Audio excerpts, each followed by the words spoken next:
What if I told you that 94 years before Columbus set foot in the so-called New World, knights in white mantles with red crosses had already landed on American soil, and someone made absolutely sure you'd never know about it?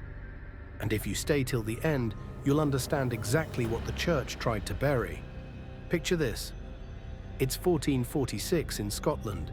Master craftsmen are putting the finishing touches on Rosslyn Chapel, a structure so elaborate, so impossibly detailed, that some believe it was built not to worship God, but to hide secrets. And carved into the stone arches of this medieval chapel, among the angels and biblical scenes, is something that shouldn't exist. Maize. American corn, rendered in perfect detail, complete with the distinctive leaves and cobs that are native only to the Americas. But here's the problem. Christopher Columbus won't make his famous voyage for another 46 years. Europeans aren't supposed to know what corn looks like, yet there it is, frozen in Scottish stone, detailed enough that modern botanists can identify the exact species. Coincidence? Maybe. But coincidences don't usually travel in packs. Right next to that impossible corn are carvings of aloe vera and what appears to be prickly pear cactus, plants that don't grow in Scotland, plants that shouldn't appear in European architecture for at least another century, plants that someone carved with the confidence of having actually seen them. Now, let's jump across the Atlantic to Westford, Massachusetts. In 1954, a historian examining some unusual markings on a rock ledge realized he wasn't looking at natural erosion. He was looking at a 14th century knight complete with sword, shield, and a coat of arms that matches Scottish noble families with direct ties to the Knights Templar. The same Templars who supposedly disappeared after their order was destroyed in 1307. Then there's the Newport Tower in Rhode Island. Officials call it a colonial-era windmill from the 1600s, but its architecture perfectly matches Templar commanderies in Scotland. Its measurements align with astronomical events exactly like Rosslyn Chapel. And its construction techniques weren't used by colonists, but they were used by medieval European stonemasons. And perhaps most compelling of all are the legends. The Mi'kmaq people of Nova Scotia have oral traditions passed down for centuries about Glooskap, a pale-faced visitor who arrived by sea long before European colonization. French missionaries recorded these stories in 1610, describing men in white robes with red crosses who taught the indigenous people about navigation and the stars. The missionaries thought they were documenting mythology, but what if they were documenting history? For over 600 years, mainstream historians have dismissed all of this. They call it coincidence, misidentification, colonial forgery, indigenous myth. They've built entire academic careers on the certainty that Europeans didn't reach America until 1492. But what if they're not dismissing the evidence because it's weak? What if they're dismissing it because accepting it would unravel everything we've been taught about history, about discovery, about who had the right to claim the New World? The Knights Templar didn't just vanish after 1307. They sailed. They carried something with them, something so valuable, so dangerous, that its very existence had to be erased from every history book, every academic record, every official timeline. And to understand what they were hiding, we need to go back to the night that changed everything.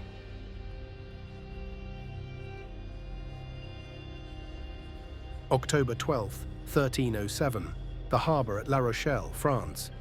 Fog rolls in from the Atlantic as darkness falls. In the Templar commandery overlooking the port, men move quickly, quietly. They're loading ships, not with the usual cargo of wine and weapons, but with something far more valuable.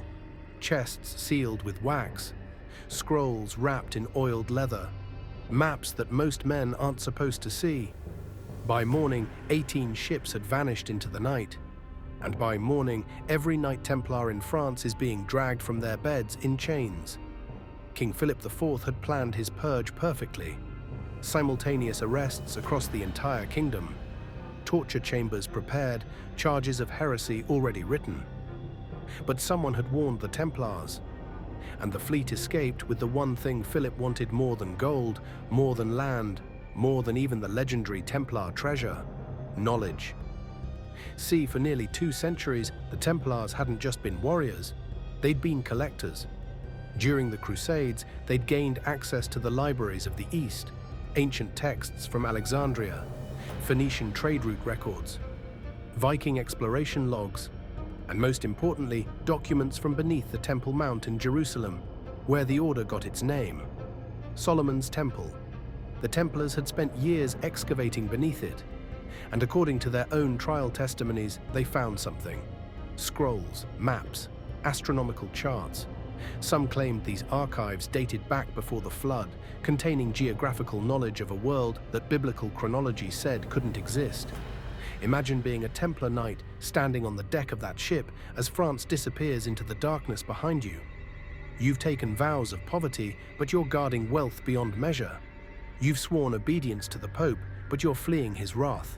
And in the hold below your feet are secrets that could shatter the foundation of everything the Church teaches about history, about geography, about the age and scope of human civilization. Where do you go? Portugal is too close. Italy is the Pope's backyard. The Holy Land has fallen. You need somewhere beyond the reach of the Church, beyond the reach of any European king. Somewhere they wouldn't even think to look. The Templar fleet had something most medieval sailors didn't: those ancient maps. Charts showing lands across the Western Ocean, routes the Phoenicians had used, settlements the Vikings had established, and possibly coordinates to something even older, evidence of civilizations that had crossed the Atlantic thousands of years before Christ. Some of those ships went to Scotland, where King Robert the Bruce, excommunicated and desperate, welcomed them. Others went to Portugal, where the order would be reborn under a different name. But at least one expedition, led by a Templar descendant named Henry Sinclair, followed those ancient maps west. They weren't exploring, they were verifying, checking coordinates that shouldn't exist, confirming what the scrolls from Solomon's Temple had promised, and when they returned, they brought back proof. Proof that would be carved into stone, whispered in legends, and then systematically erased by every institution with the power to rewrite history. Because what they found in America wasn't just land, it was evidence of the lie.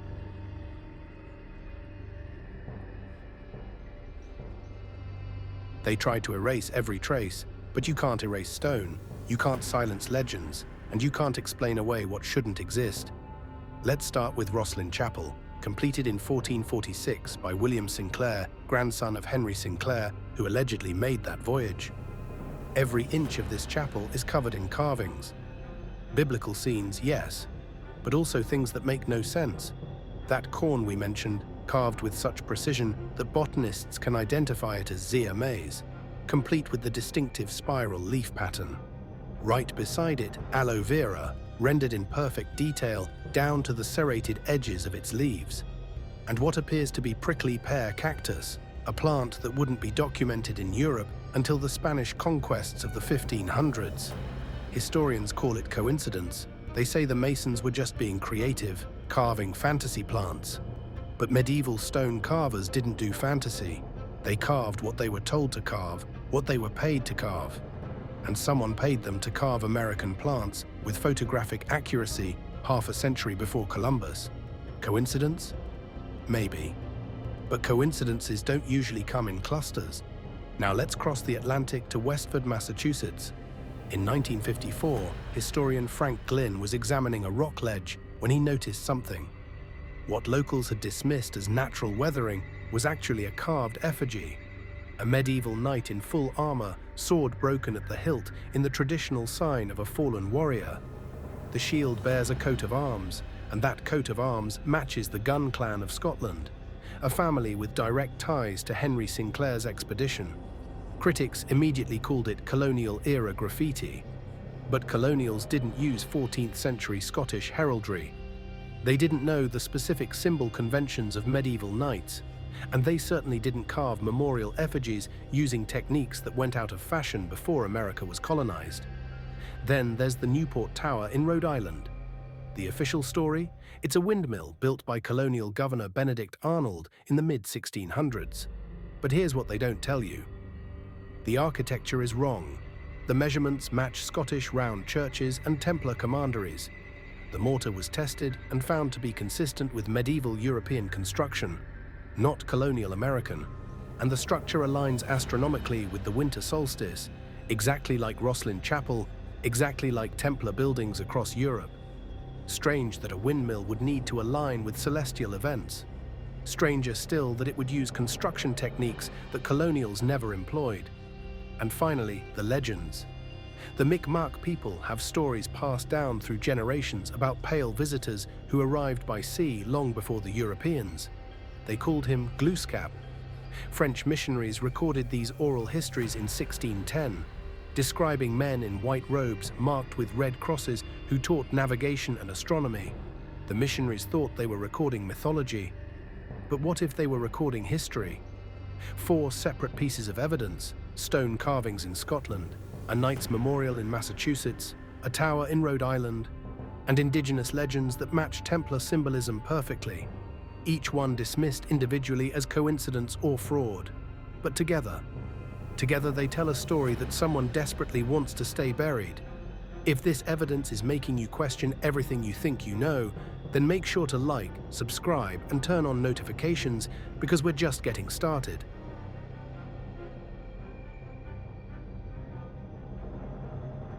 If the evidence is this strong, why don't we learn this in school? Why isn't this in textbooks? Why do historians still insist that Columbus was first? The answer lies with one man and what happened when he tried to tell the truth: Frederick J. Pohl. A historian, author, and researcher who dedicated decades of his life to proving the Sinclair Voyage. In 1974, he published a book called Prince Henry Sinclair: His Expedition to the New World in 1398. It was meticulously researched, filled with archaeological evidence, cross-referenced with historical documents, and backed by physical artifacts. At first, there was interest. Academic conferences invited him to speak. Researchers requested his findings. The evidence seemed compelling enough that even skeptical scholars admitted it deserved serious investigation. And then, suddenly, the silence. Funding for pre-Columbian contact research dried up. Academic journals stopped accepting papers on the subject. Conferences that had welcomed Pohl's work now refused to give him a platform. And most telling of all, the Smithsonian Institution, America's premier research facility, began what can only be described as an active campaign of dismissal. The Westford Knight effigy that Pohl had championed, quietly reclassified, artifacts he'd documented, suddenly unavailable for study, his requests to examine items in the Smithsonian's collection, denied without explanation. Other researchers noticed the pattern. Anyone who pursued the Templar-America connection found themselves professionally isolated, grant applications rejected, publishing opportunities vanished, career advancement blocked. Pohl died in 1991, still convinced he was right, still fighting to be heard. His final interviews reveal a man frustrated, not by lack of evidence, but by institutional refusal to even look at it. But the suppression goes deeper than just academic gatekeeping. The Vatican secret archives contain millions of documents, 12 linear miles of shelving holding records dating back over 1,000 years. Among those records are the complete trial testimonies of the Knights Templar, documents that mention lands beyond the Western Sea, navigation logs, expedition reports.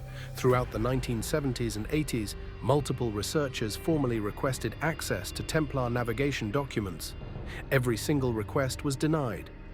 The official reason: the documents were too fragile, too sensitive, required special papal permission that was never granted. Here's the question nobody wants to answer. Why would the Vatican hide navigation logs from a military order that was disbanded in 1307? What possible threat could 700-year-old sailing routes pose to the modern church, unless those routes prove something the church has spent centuries denying? That the timeline we've been taught is wrong, that the discovery narrative that justified colonial conquest was a lie.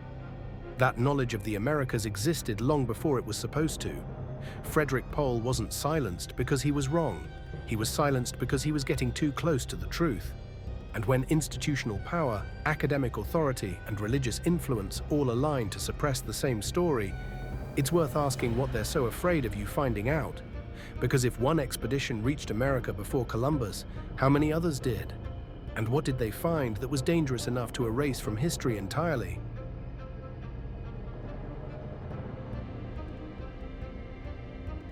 The question isn't whether Templars reached America. The question is, why would anyone care enough to hide it? Why would institutions spend centuries actively suppressing evidence, silencing researchers, and rewriting history? The answer comes down to three devastating truths that threaten the very foundation of Western power. First, the Columbus myth isn't just a story, it's the legal justification for everything that came after.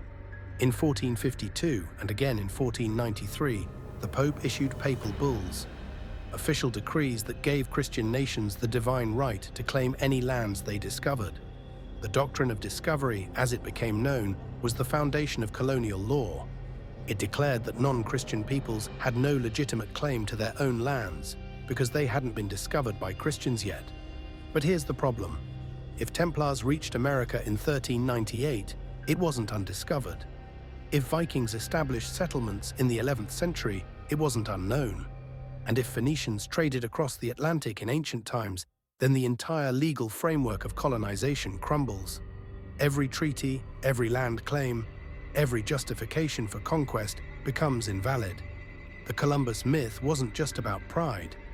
It was about property rights worth trillions of dollars in today's money. Second, and perhaps even more dangerous, is what the Templars might have found. Remember those scrolls from Solomon's temple? The maps and charts that allegedly dated back before the biblical flood? If those documents were accurate, if they showed civilizations crossing oceans thousands of years before Christ, then biblical chronology has a problem. The Church taught that creation happened around 4000 BC. Human history, according to Scripture, was roughly 6,000 years old. But archaeological evidence in the Americas shows advanced civilizations dating back 10,000 years or more. Pyramids, astronomical observatories, sophisticated agricultural systems, all existing long before Adam and Eve were supposed to have been created. And here's where it gets really dangerous. Rosslyn Chapel's ceiling contains what some researchers believe is a coded diagram of the heliocentric model, the Earth orbiting the Sun. This is decades before Copernicus, more than a century before Galileo was tried for heresy for suggesting the same thing. What if the Templars brought back not just proof of pre-Columbian contact, but evidence that contradicted the Church's entire cosmological model? Evidence that the Earth was older, the universe larger, and human history far more complex than the Bible allowed. Third, and this is the key, the treasure wasn't gold. It was knowledge. Maps showing ancient trade routes. Evidence of advanced pre-flood civilizations. Proof that the Church didn't have a monopoly on truth. In the medieval world, knowledge was power, and the Church's power rested entirely on being the sole authority on truth. If the Templars could prove that human civilization was older and more sophisticated than the Church claimed, if they could demonstrate that non-Christian peoples had crossed oceans and built empires that rivaled anything in Europe, then the Church's authority over knowledge, over history, over truth itself would be shattered. They couldn't let that happen. They had to erase the Voyage. They had to suppress the evidence. They had to make sure that the official story, the one that kept their power intact, was the only story anyone believed. And 600 years later, they're still doing it.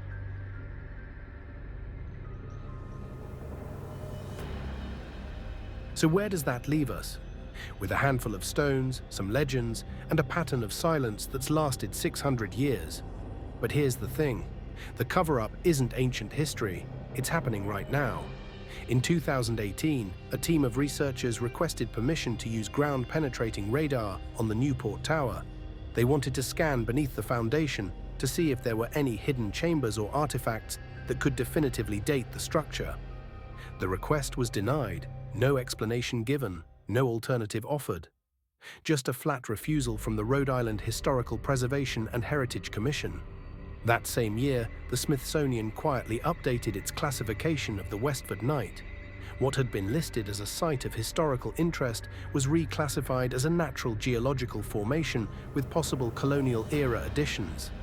No new analysis was conducted, no peer review, just a quiet edit to the database that effectively removes it from serious archaeological consideration. And then there's Rosslyn Chapel. Between 2010 and 2013, the chapel underwent major restoration work. Sections of the building were closed off, not just to tourists, but to researchers. When historians requested access to document the carvings before restoration, they were denied. Some of the most controversial carvings, including those alleged American plants, were in areas that remained mysteriously off-limits. The Sinclair family, descendants of Henry Sinclair and current custodians of Rosslyn Chapel, have maintained a studied silence on the Templar connection. The current Earl of Rosslyn refuses interviews on the subject. The family archives, which could contain journals, letters, or records from the 14th century, remain sealed. Private property, they say, not available for academic study. What are they protecting? Or perhaps more accurately, who are they protecting? Because somewhere the evidence still exists. Ground-penetrating radar has confirmed there are sealed chambers beneath Rosslyn Chapel's apprentice pillar.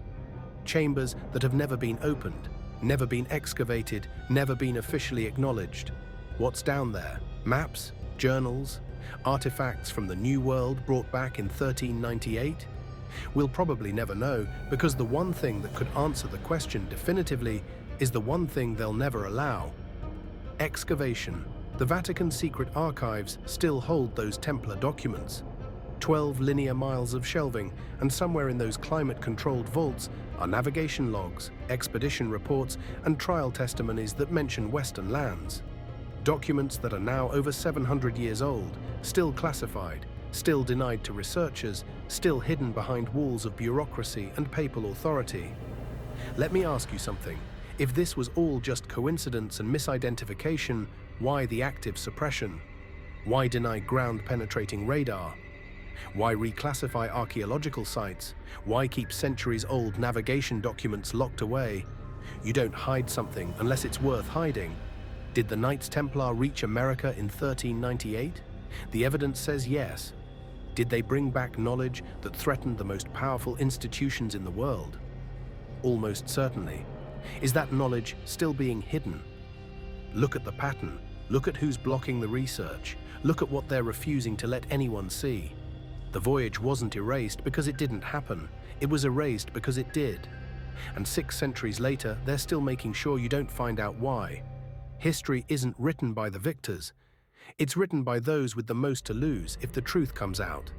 The Knights Templar found something in the New World, something so dangerous that universities won't study it, governments won't acknowledge it, and the Vatican won't discuss it. The question is, what are you going to do with that information? If this opened your eyes to just how much of history has been rewritten to protect institutional power, then I need you to do something. Hit that subscribe button, because we're going deep into the secrets they don't want you to know. Leave a like if you think the truth deserves to be heard. And share this video with everyone who still believes what they were taught in school, because it's time more people started asking questions. Drop a comment and tell me what you think they found. What was so dangerous it had to be erased from history? And what else are they still hiding? Next time, we're diving into the biblical artifact hidden in plain sight that could prove everything we've been told about ancient history is a lie. You won't want to miss it. The truth is out there. They just don't want you looking for it.